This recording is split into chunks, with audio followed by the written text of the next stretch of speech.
ಶಾರಾದ ಮಾಜಿ ಅಧ್ಯಕ್ಷರು ನಂದತ್ನವರೇ, ಆಪ್ಕಾಮ್ಸ್ ಅಧ್ಯಕ್ಷರು ನಾಗೇಶ್ವರೇ, ಹಾಗೂ ಗ್ರಾಮ ಪಂಚಾಯತಿ ಅಧ್ಯಕ್ಷರಾದ ಪಿನ್ನಮ್ಮನವರೇ, ಹಾಗೂ MD ಅವರಾದ ಶಿವಪ್ರಕಾಶ್ ಅವರೇ, ಹಾಗೂ ಜಿಲ್ಲಾ ಪಂಚಾಯತ್ ಅಧ್ಯಕ್ಷ ಮಹೇಶ್ ಅವರೇ, ಹಾಗೂ ಗ್ಯಾರಂಟಿ ಸಮಿತಿಗಳ ಅಧ್ಯಕ್ಷರಾದ ಉಮಾಪತಿ ಅವರೇ, ಹಾಗೂ TFPCNS ಅಧ್ಯಕ್ಷ ಮಡಿವಾಳಪ್ಪನವರೇ, ಬ್ಲಾಕ್ ಕಾಂಗ್ರೆಸ್ ಅಧ್ಯಕ್ಷರಾದ ರಾಜಶೇಖರ್ ಅವರೇ, ಜಿಲ್ಲಾ ಸಹಕಾರ ಯೂನಿಯನ್ ಅಧ್ಯಕ್ಷರಾದ ನಂದನ್ ಪ್ರಸಾದ್ ಅವರೇ, ಹಾಗೂ ಇಲ್ಲಿ ನಲ್ಲಿಕ್ಕಂತ ಎಲ್ಲ ನಮ್ಮ ಪಕ್ಷದ ಹಿರಿಯ ಮುಖಂಡರೇ, ಹಾಗೂ ಯುವಕ ಮಿತ್ರರೇ, ಹಾಗೂ ಮಾಧ್ಯಮ ಮಿತ್ರರೇ. ಬಹುಶಃ ಇದು ಮಾಡಿದಾಗ ಇದ್ರ ಉದ್ದೇಶ ಏನು ಅನ್ನೋದು ಕೆಲವರಿಗೆ ಇನ್ನೂ ಗೊತ್ತಿರಲಿಲ್ಲ ಅನ್ಸುತ್ತೆ. ಯಾಕಂದ್ರೆ ಟ್ರಕ್ ಟರ್ಮಿನಲ್ ಮಾಡಿದ ತಕ್ಷಣ ಈ ಭಾಗದಲ್ಲಿ ಯಾಕೆ ಮಾಡಿದ್ದಾರೆ ಅಂತ ಅನ್ಸ್ಬೋದು. ಬಟ್ ಇವತ್ತೀಗ ಪ್ರಕಾಶ್ ಅವ್ರು ಮಾತಾಡ್ತಾ ನಿಮಗೆ ಒಂದು ನಿಮ್ಮ ಎಲ್ಲ ಪ್ರಶ್ನೆಗಳ ಉತ್ತರ ಕೊಟ್ಟಿದ್ದಾರೆ ನಾನು ಭಾವಿಸ್ತಿದ್ದೀನಿ. ವಿಶೇಷವಾಗಿ ಅವ್ರು ಹೇಳ್ದಂಗೆ ಇಲ್ಲಿ ಒಂದು ಡಾಮಿಟ್ರಿನ ಬರೋದ್ರಿಂದ ಲಾರಿ ಡ್ರೈವರ್ಗಳು ಏನು ನಾವು ಎಲ್ಲ ಕಡೆ ನೋಡ್ತಾ ಇದ್ದೀವಿ ಈಗ ರಸ್ತೆಗಳಲ್ಲಿ, ಅಲ್ಲಲ್ಲೇ ಅವ್ರಿಗೆ ರಾತ್ರಿ ಹೊತ್ತು ನಿಂತ್ಕೊಳ್ಳಿಕ್ಕೆ ಅವಕಾಶ ಆಗ್ತಿದೆ. ಅವ್ರಿಗೆ ಸರಿಯಾದ ಊಟ ತಿಂಡಿ ಅಥವಾ ಮಲಗಲಿಕ್ಕೆ ಸ್ನಾನ ಮಾಡಲಿಕ್ಕೆ ವ್ಯವಸ್ಥೆ ಇರಲಿಕ್ಕಿಲ್ಲ. ಸೊ ಹಂಗಾಗಿ ಅದನ್ನೆಲ್ಲ ಒಂದು ಕಡೆ ಅವ್ರಿಗೆ ಕ್ರೋಢೀಕರಣ ಆದರೆ ಅವ್ರಿಗೆ ಬಂದು ನಿಂತ್ಕೊಳ್ಳೋಕೆ ಅವಕಾಶ ಆಗ್ತದೆ. ಜೊತೆಗೆ ಅವ್ರಿಗೆ ಬೇಕಾಗಿರೋಂಥ ಬೇಸಿಕ್ ಫೆಸಿಲಿಟೀಸು, ಮೂಲಭೂತ ಸೌಕರ್ಯಗಳು ಏನು ಬೇಕು ಅದನ್ನ ಮಾಡೋ ನಿಟ್ಟಿನಲ್ಲಿ ಈ ಒಂದು ಜನರಲ್ ಸ್ಟ್ರಕ್ಟರ್ನ ನಮ್ಮ ತಾಲೂಕಿಗೆ ಮಾಡಿರೋದಕ್ಕೆ ನಾನು ಮಾನ್ಯ ಸಚಿವರಿಗೆ ಧನ್ಯವಾದ ತಿಳಿಸ್ತೀನಿ. ಸೊ ಹಂಗಾಗಿ ಮುಂದಿನ ದಿನಗಳಲ್ಲಿ ಇದು ಇನ್ನೂ ಹೆಚ್ಚಿನ ರೀತಿಯಲ್ಲಿ ವಿಸ್ತರಣೆ ಆಗಲಿ ಅಂತ ಆಶಿಸ್ತೀನಿ. ಯಾಕಂದ್ರೆ ಈಗ ಇದು 13.6 ಎಕರೆ ಜಾಗದಲ್ಲಾಗಿದೆ. ಮುಂದಿನ ದಿನಗಳಲ್ಲಿ ಇದಕ್ಕಿನ್ನೂ ಬೇಕಾಗಿರುವಂಥ ಹೆಚ್ಚಿನ ರೀತಿಯಲ್ಲಿ ಅನುದಾನಗಳು ಬಂದಾಗ ಬೇಕಾದಂಥ ಕೆಲಸಗಳನ್ನ ಮಾಡಿ ಇದನ್ನ ಉದ್ಘಾಟನೆಗೆ ಸಜ್ಜು ಮಾಡೋಣ ಅಂತ ನಿಮ್ಮೆಲ್ಲರ ಸಹಕಾರ ಕೋರ್ತಾ ಇವತ್ತು ನಮ್ಮ ಸಚಿವರು ಇದನ್ನ ವೀಕ್ಷಣೆ ಮಾಡಲಿಕ್ಕೆ ರಾತ್ರಿ ತೀರ್ಮಾನ ಮಾಡಿ ಬಂದಿದ್ದಾರೆ. ಸೊ ಹಂಗಾಗಿ ಎಲ್ಲ ಹೆಚ್ಚಿನ ಸಂಖ್ಯೆಯಲ್ಲಿ ಬಂದಿರೋದಕ್ಕೆ ತಮ್ಮೆಲ್ಲರಿಗೂ ಧನ್ಯವಾದಗಳು ಹೇಳಿ, ಮುಂದಿನ ದಿನಗಳಲ್ಲಿ ಖಂಡಿತವಾಗ್ಲೂ ಇದ್ರ ಉಪಯೋಗನ ಆಗಲಿ. ಯಾಕಂದರೆ ನಮ್ಮಲ್ಲಿ ಮೇನ್ ಆಗಿ ಇದು ವೆಜಿಟೇಬಲ್ ಟ್ರಾನ್ಸ್ಪೋರ್ಟೇಷನ್ ಅವರು ಎಲ್ಲ ಇರೋದ್ರಿಂದ ಎಲ್ಲರಿಗೂ ಒಳ್ಳೆ ಅವಕಾಶ ಆಗ್ತದೆ. ಸೊ ಇದೊಂದು ಒಳ್ಳೆ ಜಾಗ ಆಗಲಿ ಅಂತ ನನ್ನ ಮುಖಾಂತರ ಆಶಿಸ್ತೀನಿ. ಧನ್ಯವಾದಗಳು. ಸಾವಿರಾರು ಟ್ರಕ್ ಇದೆ, ಸಾವಿರಾರು ಟ್ರಕ್ ನಮ್ಮ ರಾಜ್ಯದ್ದು ಇದೆ, ಬೇರೆ ರಾಜ್ಯದಿಂದ ಕೂಡ ಬರುತ್ತೆ. ಪಾಪ ಡ್ರೈವರ್ಸು ಮತ್ತು ಟ್ರಕ್ಸ್ ನಿಲ್ಲಿಸೋದಕ್ಕೆ ಸರಿಯಾದ ಜಾಗಗಳಿರೋದಿಲ್ಲ. ಮತ್ತು ಡ್ರೈವರ್ಸಲ್ಲಿ ಮಲಗೋದಕ್ಕೆ ಅಥವಾ ಈಗ ಬೆಂಗಳೂರಲ್ಲಿ ಉದಾಹರಣೆಗೆ ಬೆಳಿಗ್ಗೆ 8 ಗಂಟೆಗೆ ಸಿಟಿ ಒಳಗಡೆ ಅಲೋ ಮಾಡಲ್ಲ, ಅಲ್ಲಿ ಸಂಜೆವರೆಗೆ ಕಾಯಬೇಕು. ಈ ಥರದ ಒಂದು ಪರಿಸ್ಥಿತಿನಲ್ಲಿ ಡ್ರೈವರ್ಸು ಬಂದು ವಾಹನಗಳನ್ನು ಹಾಕ್ಕೊಳ್ಳೋದಕ್ಕೆ ಟ್ರಕ್ಟರ್ ನಿಂತು ರಾಜ್ಯದ ಎಲ್ಲ ಪ್ರಮುಖ ರಸ್ತೆಗಳಲ್ಲಿ ಇರಬೇಕು. ಇದನ್ನು ಪ್ರಾರಂಭ ಮಾಡಿದವರು ದೇವರಾಜ ಅರಸು ಅವರು. ಆಗ ಯಶವಂತಪುರದಲ್ಲಿ ನಮಗೆ ಟ್ರಕ್ಟರ್ ನನಗೆ ಎಷ್ಟು ಎಕರೆ ಆಯಿತು ಪ್ರಕಾಶ್? 40 ಎಕರೆ ಆ ಕಾಲದಲ್ಲಿ ಜಾಗ ಕೊಟ್ಟರು. ಈಗ ಅಲ್ಲಿ ಪ್ರತಿದಿನ ಸಾವಿರಾರು ವಾಹನಗಳು ಬಂದು ನಿಲ್ಲುತ್ತೆ. ಆಮೇಲೆ ಅವ್ರಿಗೆ ಅವ್ರ ಕೆಲಸ ಮುಗಿದ ಮೇಲೆ ಅವರು ಹೋಗ್ತಾರೆ. ಅಲ್ಲಿ ಶೌಚಾಲಯ, ಸ್ಟ್ರೀಟ್ ಲೈಟ್ಸು ಎಲ್ಲ ಫೆಸಿಲಿಟೀಸು ಸಾಕಷ್ಟು ಕೊರತೆ ಇತ್ತು. ನಮ್ಮ MD ಅವರು ವಿಶೇಷ ಆಸಕ್ತಿ ವಹಿಸಿ ಅದೆಲ್ಲ ಕೂಡ ಅಧ್ಯಕ್ಷರು ಹೊಸದಾಗಿ ಸೇರ್ಕೊಂಡಿದ್ದಾರೆ, ಮಾಡ್ತಾ ಇದ್ದಾರೆ. ಅದರ ಕಾಂಕ್ರೀಟ್ ರಸ್ತೆಗಳು ಎಲ್ಲ ಇದೆ. ಸಣ್ಣ ಪುಟ್ಟ ಕೊರತೆಗಳಿಗೆ ಮಾಡೋದಕ್ಕೆ ಇದ್ದೀನಿ. ಆಮೇಲೆ ನಮಗೆ ಈ ಭಾಗದಲ್ಲಿ ಹಾಕಬೇಕು ಅಂತ ಗಣೇಶ್ ಪ್ರಸಾದ್ ಅವ್ರಿಗೆ ಕೇಳ್ಕೊಂಡ್ವಿ. 13.5 ಎಕರೆ ನಮಗೆ ಗಣೇಶ್ ಪ್ರಸಾದ್ ಜಾಗ ಕೊಟ್ಟಿದ್ದಾರೆ.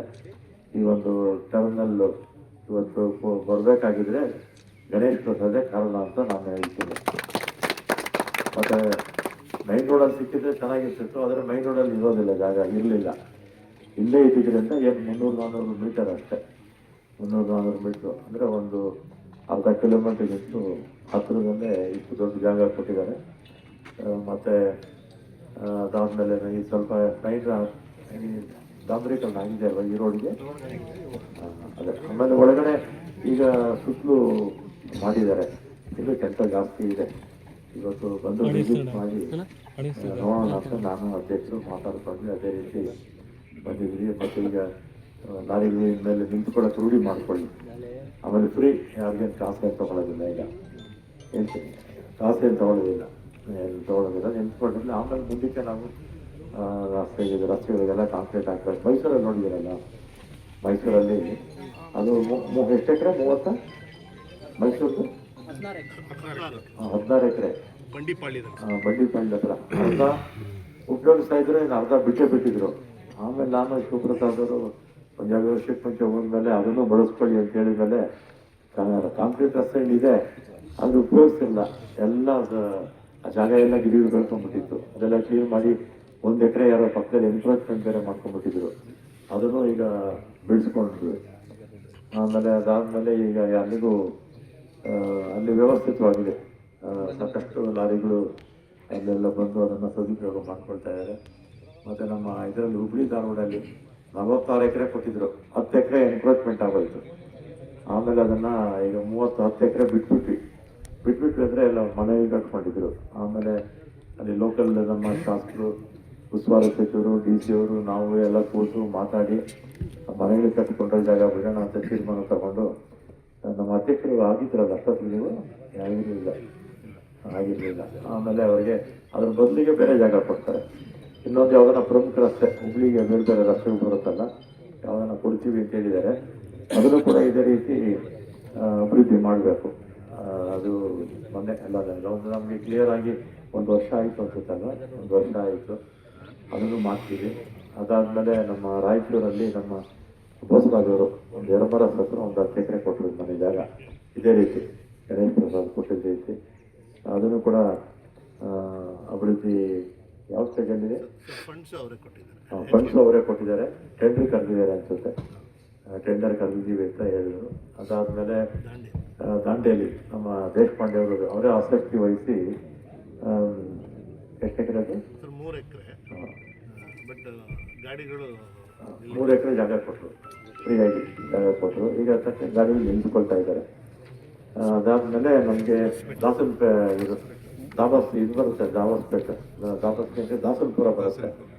ಅದು ಏನಾಗಿತ್ತು, ಎಷ್ಟು 15-20 ವರ್ಷ ಆಗ್ಬಿಟ್ಟಿತ್ತು.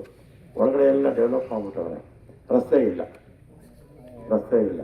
ಆಮೇಲೆ ಲ್ಯಾಂಡ್ ಅಕ್ವಿಷನ್ ಮಾಡಿಕೊಂಡು ಅದನ್ನು ಪೊಸಿಷನ್ ತೊಗೊಂಡು ಅದರ ಮೇಲೆ ಕೋರ್ಟ್ಗೆ ಮತ್ತೆ ಕೇಸ್ ಹೋಗಿದ್ದಾರೆ. ಆ ಕೇಸ್ ಕ್ಲಿಯರ್ ಆದರೆ ಹಿಂದೆ ನಾವೇನು ಅಭಿವೃದ್ಧಿ ಮಾಡಿದ್ರಲ್ಲ ಆ ಕಾಲದಲ್ಲಿ ಅದೆಲ್ಲ ಕೂಡ ಅನುಕೂಲಕ್ಕೆ ಆಗುತ್ತೆ. ಮತ್ತು ಅದಾದಮೇಲೆ ಹೊಸಪೇಟೆ ಒಂದು ಭಾಳ ಚೆನ್ನಾಗಿದೆ, ನಾನೇ ಉದ್ಘಾಟನೆ ಮಾಡಿದೆ, ಅದು ಎಲ್ಲ ಭಾಳ ಚೆನ್ನಾಗಿದೆ, ಅದಾಗಿದೆ. ಇದಿಷ್ಟು ಹುಬ್ಳಿ ಎಲ್ಲ ಹೇಳಿದ್ದೀನಪ್ಪ ನಾವು. ಗುಲ್ಬರ್ಗ ಅಥಾರಿಟಿ ಅವರು ನಡೆಸ್ತಿದ್ದಾರೆ, ನಮಗೆ ತಗೊಳ್ಳಿ ಅಂತ ಕೇಳಿದ್ದಾರೆ. ಅಲ್ಲಿ ಎಲ್ಲೆಲ್ಲಿ KEDB ಇದೆ ಅಲ್ಲಿ ಪಾರ್ಕಿಂಗ್ ಅಂತ ಜಾಗ ಬಿಟ್ಟಿರ್ತಾರೆ, ಅದನ್ನು ನಮಗೆ ಕೊಟ್ಬಿಡಿ, ನಾವು ಮೇಂಟೈನ್ ಮಾಡ್ತೀವಿ ಅಂತ ಅವ್ರಿಗೆ ಹೇಳಿದ್ದೀವಿ. ಎಲ್ಲ ಇಂಡಸ್ಟ್ರಿಯಲ್ ಏರಿಯಾದಲ್ಲಿ ರಸ್ತೆಗಳಲ್ಲಿ ಆಗ್ತದೆ, ಎಲ್ಲ ಕಡೆ ಪಾರ್ಕಿಂಗ್ ಅಂತ ಜಾಗ ಬಿಟ್ಟಿರ್ತಾರೆ, ಅದನ್ನು ನಮ್ಗೆ ಹ್ಯಾಂಡ್ ಓವರ್ ಮಾಡಿ ಅಂತ ಬರೆದಿದ್ದೀವಿ. ಮಾಡಿದ್ರೆ ನಾವೇನಾಗುತ್ತೆ, ಇಂಡಸ್ಟ್ರಿಯಲ್ ಏರಿಯಾದಲ್ಲಿ ಆ ಜಾಗ ನಮ್ಗೆ ಕೊಟ್ಟರೆ ನಾವು ಮೇಂಟೈನ್ ಮಾಡಿಕೊಂಡು ಹೋಗ್ಬೋದು. ಧಾರವಾಡ ಆಯ್ತಾ, ಕಂಪ್ಲೀಟ್ ಆಯ್ತಾ? ಓಕೆ, ಆಯಿತು. ಇದಿಷ್ಟು ಇವತ್ತಿನ ವಿಚಾರ. ಇದು ಸುಮ್ಮನೆ ಸೈಟ್ ವಿಸಿಟ್, ಉದ್ಘಾಟನೆ ಅಲ್ಲ. ಉದ್ಘಾಟನೆ ಇನ್ನೊಂದು ವರ್ಷ ಆಗುತ್ತೆ, 1 ವರ್ಷ 2 ವರ್ಷ. ನೆಕ್ಸ್ಟ್ ಈ ಬಜೆಟಲ್ಲಿ ಮುಖ್ಯಮಂತ್ರಿಗಳು ಮಾರ್ಚ್ ಆದಮೇಲೆ ಬಜೆಟಲ್ಲಿ ಹಣ ಕೊಟ್ಟಾಗ ಟಾಪ್ ಪ್ರಿಯಾರಿಟಿನಲ್ಲಿ ಇದನ್ನು ತಗೊಂಡು ಅಷ್ಟೊತ್ತಿಗೆ ವೆಹಿಕಲ್ಸ್ ಎಲ್ಲ ಓಡಾಡೋ ಸ್ವಲ್ಪ ಕೂತ್ಕೊಳ್ಳಿ, ರಸ್ತೆಗಳೆಲ್ಲ ಸ್ವಲ್ಪ ಕೂತ್ಕೊಂಡ್ರೆ ಆಮೇಲೆ ಪದ್ಧತಿಯಲ್ಲಿ ಕಾಂಕ್ರೀಟ್ ಆದರೆ ಆಗ್ತಾ ಇಲ್ಲ. ಅದಕ್ಕೆ ಸ್ವಲ್ಪ ದಿನ ಬಿಟ್ಬಿಡಿ ಫ್ರೀಯಾಗಿ ಅಂತೇಳಿ, ಏನು ಚಾರ್ಜ್ ಮಾಡಲ್ಲ, ಫ್ರೀಯಾಗಿ ಬಳಸ್ತಾ ಇದೆ ಅಂತೇಳಿ ನಮಗೆ ಜಾಗ ಕೊಟ್ಟಂಥ ನಮ್ಮ ಗಣೇಶ್ ಪ್ರಸಾದ್ ಅವರಿಗೆ ನಮ್ಮ ಇದ್ರ ಪರವಾಗಿ ಟ್ರಕ್ಟರ್ಗಳ ಪರವಾಗಿ ಧನ್ಯವಾದಗಳನ್ನು ಹೇಳ್ತೀವಿ. ನೀವು ಕೂಡ ಬಂದಿದ್ದೀರ, ಎಲ್ಲ ಲಾರಿ ಓನರ್ಸು ಎಲ್ಲ ನೀವು ಬಂದಿದ್ದೀರಾ. ಅದೇ ರೀತಿ ಮಾಧ್ಯಮದವರಿಗೆ ಮತ್ತು ಇನ್ನಿತರ ನಮ್ಮ ಮುಖಂಡರು, ಈ ಉಳ್ಳುಪೇಟೆಯ ಎಲ್ಲ ಮುಖಂಡರು ಎಲ್ಲ ಕೂಡ ಬಂದಿದ್ದಾರೆ. ಎಲ್ಲ ನಮಗೆಲ್ಲ ಚೆನ್ನಾಗಿ ಎಲ್ಲ ಪರಿಚಯ. ಅವಾಗ 10 ದಿವಸ ಇದ್ದೆ ಇಲ್ಲಿ ಎಲೆಕ್ಷನ್ ಟೈಮ್ನಲ್ಲಿ, ಸಾಯಿಯವರು ನಿಂತಿದ್ದಾರೆ. ಎಲ್ಲರಿಗೂ ಧನ್ಯವಾದ. ಏನಾದ್ರು ಮಾಧ್ಯಮದವ್ರು ಏನೋ ಪ್ರಶ್ನೆ ಕೇಳಿದ್ರೆ ಕೇಳ್ತಾರೆ. ಸರ್, ಗುಂಡ್ಲುಪೇಟೆಯಲ್ಲಿ ಸರ್ ಬಸ್ಗಳ ಕೊರತೆ ಇದೆ. ಬಸ್ಸುಗಳು ಕೊರತೆ ಇದೆ, ನಮ್ಮ ಗಮನಕ್ಕೆ ತಂದಿದ್ದಾರೆ. ಈಗ 900 ಬಸ್ಸು ಆಟ ಮಾಡಿದ್ದೀವಿ.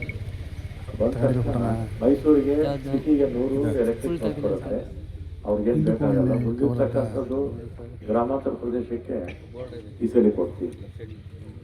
ಆಮೇಲೆ ಕೊರತೆ ಯಾಕಾಯಿತು ಅಂದರೆ 2019ರಿಂದ 23ವರೆಗೂ 4 ವರ್ಷ ಬಸ್ಸಸ್ ಪರ್ಚೇಸ್ ಮಾಡಿಲ್ಲ ನಾನಾ ಕಾರಣದಿಂದ. 4 ವರ್ಷ ಗ್ಯಾಪ್ ಆಯಿತು. ಆಮೇಲೆ ನಾವು ಬಂದಮೇಲೆ ಒಟ್ಟು 5800 ಬಸ್ಸು ತೊಗೊಂಡ್ವಿ. ಈ ವರ್ಷ 2,000 ಬಸ್ ಬರುತ್ತೆ. ಅದರಲ್ಲಿ 900 KSRTC, 700 ವಾಯು ಕರ್ನಾಟಕ, 400 ಇದಕ್ಕೆ ಕೊಟ್ಟಿದ್ದೀವಿ ಕಲ್ಯಾಣ ಕರ್ನಾಟಕಕ್ಕೆ. ಬರ್ತದೆ ಇನ್ನೊಂದು 2-3 ತಿಂಗಳು ಆಗುತ್ತೆ. ಬಂದಾಗ ಟಾಪ್ ಪ್ರಿಯಾರಿಟಿಯಲ್ಲಿ ಗುಂಡ್ಲುಪೇಟೆ ಅಂತಲ್ಲ, ಚಾಮರಾಜನಗರ ಸುತ್ತಮುತ್ತ ಎಲ್ಲರಿಗೂ ಕೂಡ ಗುಂಡ್ಲುಪೇಟೆಗೆ ಒಂದು 50 ಬಸ್ ಕೊಡ್ಸಿ ಸರ್. ಹೊರಗೆ